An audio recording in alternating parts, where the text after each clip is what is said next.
So the equity market is nervous. That rally has stalled, and we're all wondering if the Fed's going to swoop in and save the day.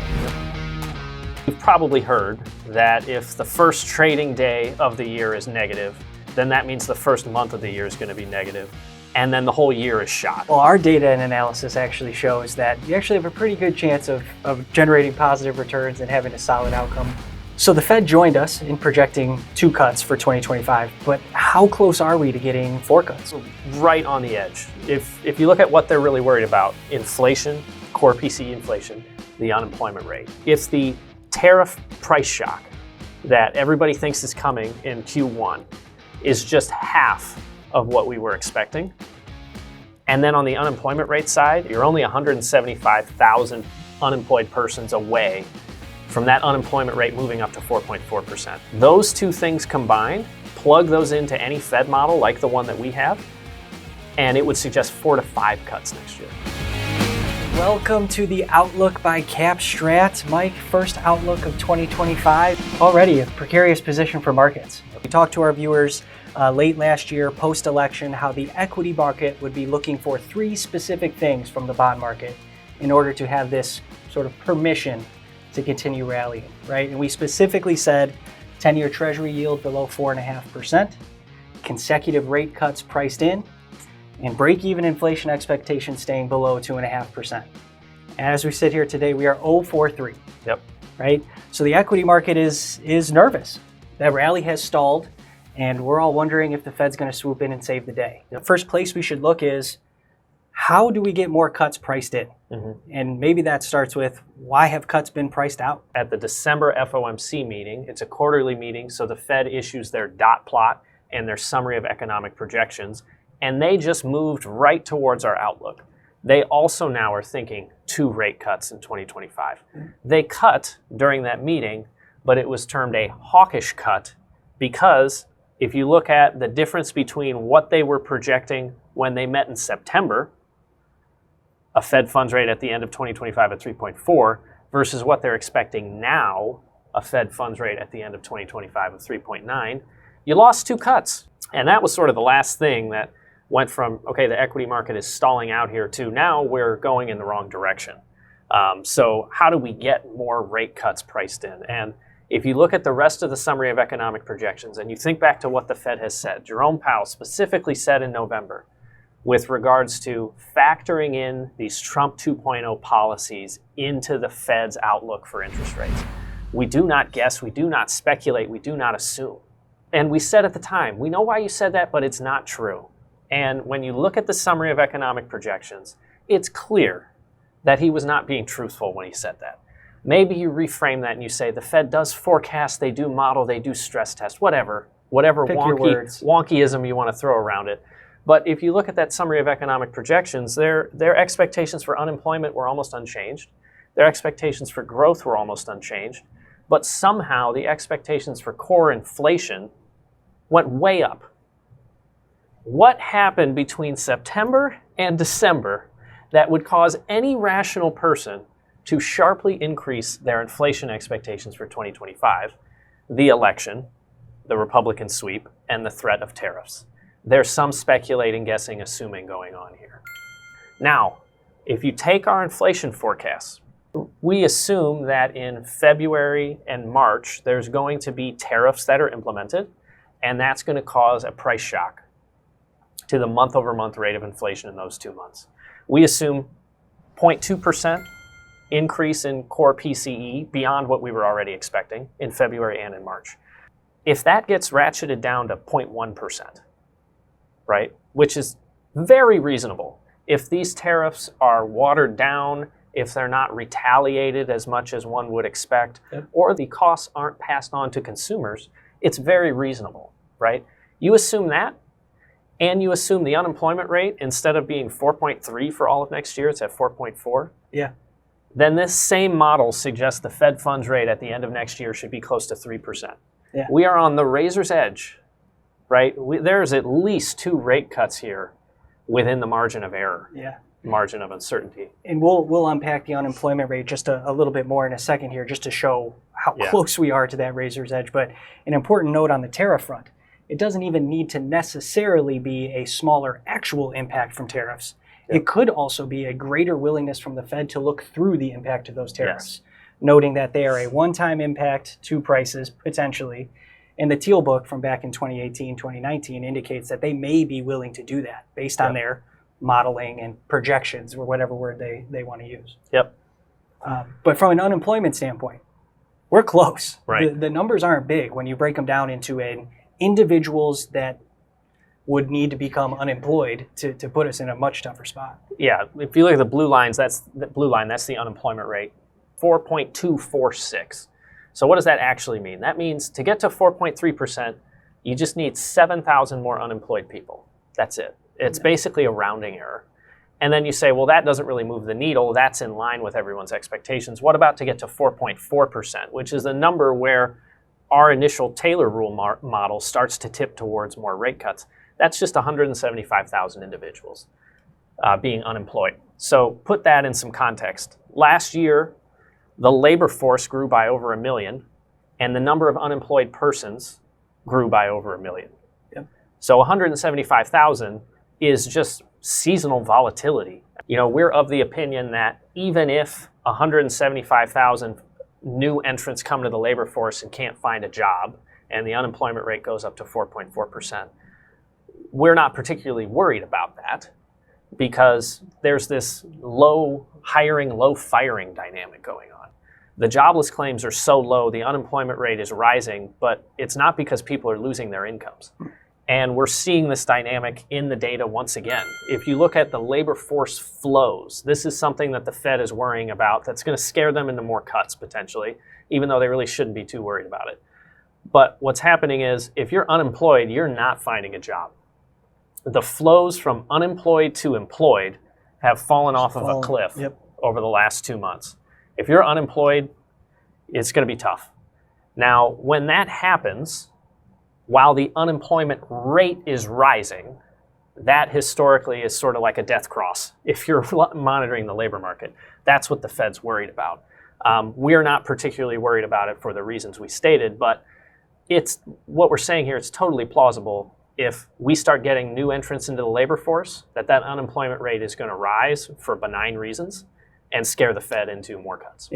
More cuts, moving in an easing direction. And of course, cuts get the headlines. It's easy to, focus on the cuts, but there are some other factors at play here that could provide some additional liquidity into the system. Namely quantitative tightening and the potential end to that. Yeah. In the background, the Fed has been reducing the size of their balance sheet. So every single month, they reinvest the proceeds from treasuries and mortgage-backed securities that mature, that they own. And the act of doing that is somewhat stimulative. But every month they've been trying to do that less and less, right? And when does that stop? If that stops, then they become bigger buyers of treasuries at auction, bigger buyers of mortgage-backed securities at auction. So that would be a good thing for the market. And if you look at Fed assets as a percentage of GDP, there's a whisper out there that the Fed's target, where they would want to stop reducing the size of their balance sheet, is somewhere around 22% of GDP. At the current pace, we estimate they'll get there on April 21st. So this is a negative thing that it looks like it's going to stop here in the first half of the year. It's possible they slow the pace again in January or March, in which case they won't reach that level until a bit later. But this should wrap up this year. So you have that going for you if you're an equity investor, or if you're worried about longer-term treasury yields rising in the first half of the year. Okay, a price indiscriminate buyer is going to participate more at auction. That's a good thing. That should hopefully cap longer-term bond yields temporarily. And then you have another dynamic, underappreciated. The debt ceiling was just reinstated. What happens when the debt ceiling's reinstated is the Treasury can't issue new debt. So they have to pay the bills from their account at the Fed. And so you're probably still wondering, where am I going with this? But the point is, if the Treasury is paying the government's bills out of their account at the Fed, that money is going out into the economy. It's creating liquidity. And the Treasury is not sucking that back up by issuing debt. So it's free liquidity. The longer the debt ceiling debate goes on, the more liquidity the Treasury injects into the economy. This happened in 2023, and it was stimulative to markets. Oh, yeah. So you have that going for you as well. So that's just a little extra thing that's happening in the background. It's probably not the equivalent of a rate cut, but if you're participating in the bond market and you want to see those bond yields stop rising, you want the equity market to keep rallying, this is definitely a good thing. Obviously, a lot of factors at play here that are going to create some uncertainty and volatility. You know, what should we do? Should we just kind of pack it up, go home, call it a tough year and move along? Or, you know, what do we think about positioning going into the year? There are some somewhat ridiculous narratives around there that, you know, basically as January goes, the rest of the year goes. So if these factors don't get sorted out in the month of January and the S&P 500 has a negative month, then you might as well just sell and go away. That's not a good strategy. And then it gets even more ridiculous where you look at literally the first day of the year's returns. And if the first day determines the month and the month determines the year, then all you need to do is watch the first day, right? We're done. And we're done. Why do we need more video shoots? But so what we pulled here, this is monthly S&P 500 return distributions since 1927. And this is the distribution of returns for the next 11 months of the year when the January return is negative. And then in green, we have the distribution of returns for the next 11 months of the year if the January return is positive. And of course, when the January return is positive, the distribution over the next 11 months is better, Sure. right? But it doesn't mean it's all gravy. It doesn't mean there's no chance of having negative returns. And then the same thing over here. When the January return is negative, you still have a huge chance of making money. So if you were to just sell after January, you're probably, in most instances, selling low, which you don't want to do. You want to be buying low. And also, if you think about in our December outlook, we laid out our S&P 500 price forecast and expected return. It's right in there. It's right in that middle quartile of returns. So, you know, there are going to be a lot of fantastic highlights and sort of investors' almanac type things about what you should do with the first trading day's data or the first month's data. Generally, that's not a winning long-term strategy. Yeah. And we just laid out quite a few reasons why, even though there's this bump in the road in January, things could start to work out and turn around throughout the rest of the year. We outlined in our last Outlook video how our outlook for 2025 overall is pretty constructive and positive. So we're not looking to de-risk into this. We're looking for opportunities on the other side. Yeah. And so basically what we're saying with this chart is if January is negative, history says you have a decent chance of being between down 10 or up 20 for the rest of the year, right? So, but you think specifically, what do we like here, given our constructive view? Small caps, we've been talking about small caps for a long time. They're cheaper now than they were pre-election. Yeah. Which is crazy to think about because we know the tax cuts are coming. We know more rate cuts are coming. It's just a matter of how many. It's 2 or 4. Either one would be great. We know how cheap they are. Consumer confidence, small business optimism are rising because of the Republican sweep and what those policies mean. And then you also have, if you look at the yield curve, it's much steeper now than it was before. That's a much more profitable yield curve for something like a small, mid-sized banks, which are like that. heavily represented in a small value index. So all those things, our framework still suggests that small caps are cheap relative to history, certainly relative to the alternative, and the macro is somewhat positive. So we're already positive on that. And then you move down the line, you say, what are the other interesting things that we're going to see throughout the year? Yeah.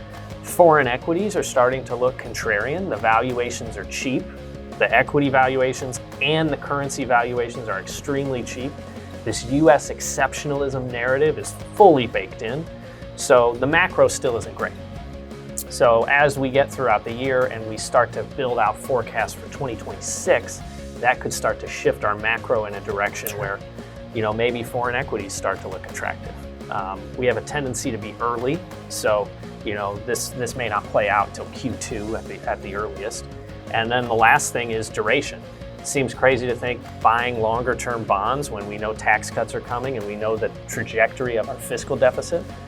But if the Fed is not able to cut as much, and longer term interest rates rise because there is a big tariff-driven inflation shock, maybe Congress starts to think, well, I don't think we can do the type of tax cuts that we thought we could do because the interest cost on the debt is so big. Maybe those plans get downsized, at which case duration would look pretty attractive. That's sort of maybe not. Maybe a step or two away. But we're always thinking about these things. Yeah. So absolutely. Should be an interesting year. Excited to continue to talk to our viewers and our clients about it as we go. That'll do it for this edition of The Outlook from CAP STRAT. If you have any questions or comments, please feel free to reach out.